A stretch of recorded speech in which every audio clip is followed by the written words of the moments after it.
the thing that strikes me a lot is your love of your characters, and you, for people who don't know, you have your own YouTube channel, and you seem to be very much ahead of the curve as far as authors going directly to their audience. Right. And you've done some videos with talking about the source material you're using for your books, right, as well as you did some really interesting readings on your YouTube, and you talk about your characters. I think it's Armand? Armand. I did 2 readings, I think. Yeah, and what struck me, Anne, was that, first of all, how deeply, you clearly love these characters, and you're talking to your fans, these are people that are deeply invested in your characters as well.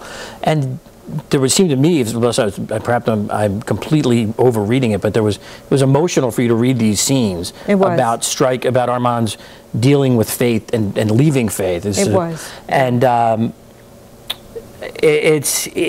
guess I wonder if it was powerful to me for me to see you do that, to sort of, in fact, in one of the videos you're talking to the people at the Lestat ball and wishing them a good time, and you say, I'm here in the desert, and it just sort of made me feel like, wow, you really are on the road to Cana. Yeah. And it seemed like very stark. Yeah. Can you talk a little about why you're doing that? Is that a sense of your readers clearly care, your longtime readers clearly care about your vampire books, and some have come on, I'm sure have come on to your Christ the Lord series.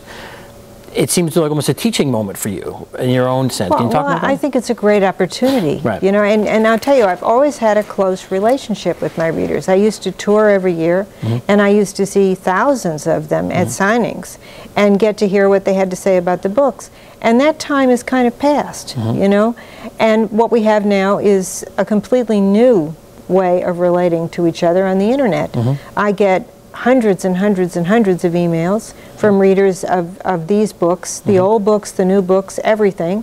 And I thought YouTube would be a great place for me to communicate with them. You know, I don't see them anymore at the signings, and I thought, why not take advantage of this fabulous opportunity? I've always been afraid to read in front of an audience, but I can read in front of a camera alone in a room, and I would like to do some reading from, you know, The Road to Cana and from Out of Egypt also on YouTube. I just think it's a great opportunity. I think we're just beginning to tap what's there. And it seemed also to me that you wanted because this Lestat ball, I imagine, is a fundraising ball. What it is that there's a group of fans who still, they always did have this fan club for the Vampire Lestat, and they always had the ball. And in the old days, the ball would have maybe 5,000 people. It was huge. And now they're reviving it in New Orleans, and it's also something that's helping to rebuild New Orleans. You know, it's part of bringing back New Orleans. And so, yes, I do send them a YouTube address encouraging them. And also, they're gentle people. I mean, these are gentle people. You know, they go to the Vampire Chronicles because they're concerned with beauty and transcendence and deliverance, and I think they've always read the books as spiritual books. I love you said something that I thought was really fascinating. You said something that I love that you love beauty, and you love artifice, and your love of sensuality, I think you said in your video. Talk a little bit about that. I mean, a lot of people wouldn't consider, I mean, you seem to have a real affection, and clearly the early books have are very charged erotically on many levels. Can you talk about that sensuality and how it plays into your own sense of religiosity? And well, you know, our Catholic faith is a sensuous faith. You know, I recently heard an Orthodox priest say, we want in our Orthodox services to envelop your senses on every level. We want the incense, we want the music, we want the glittering gold, we want the icons, we want all of this. We want it to be a sensual experience for you. Well, I think our Catholic faith has always been that way too.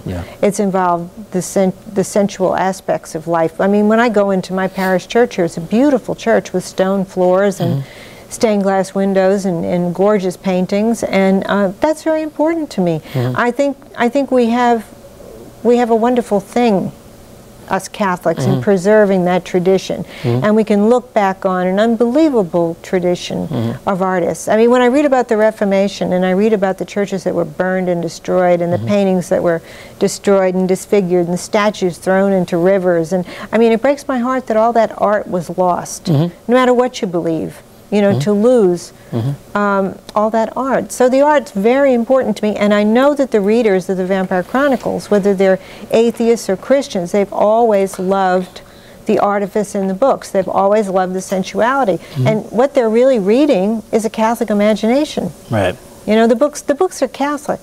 even though I didn't know it, even though I was a card-carrying atheist, San Francisco latte-drinking liberal, you know, I was really a Christ-haunted person writing about a lost faith. I had this discussion yesterday with a film screenwriter friend of mine who said that he thought, and he hadn't read the Grace of the Lord books, that you could make the argument that your earlier books in some ways are more Catholic in the sense that they're less explicit. They're not about Jesus, but they're the notion of sacramentality, the notion of the body, the physical, being incredibly important, is at odds with certainly some Protestant notions of the body and the notions of maybe, and I'm not up on my heresy, but the Manichaean, a different sense of disembodied self and spiritual.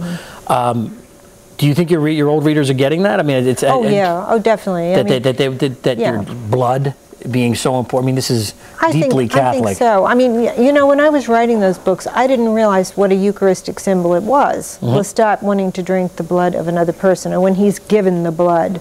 You know, I saw, you know, when I saw it clearly was when they did the musical of Lestat on Broadway, and I saw in the theater that moment when he was made, you know, a vampire, and I thought, wow, it's obviously a total Eucharistic symbol. And of course I had written about this in Memnoch the Devil, but I have a way of burying myself in my work moment to moment and not being too conscious of what was going on. But I was surprised to discover over the years how many Catholic readers I had and religious readers of those books. You know, I went through the Bible Belt on a book tour with Memnoch the Devil, which is one of the most radical of the vampire books, and that Lestat goes to heaven and hell. And I was amazed the way ministers turned out for that book and brought me their books, and they took it as a religious book. And I thought, wow, you know, maybe it is. And I began to realize myself that there was this continuity all through the Vampire Chronicles. The journey, my journey to the light is chronicled in there.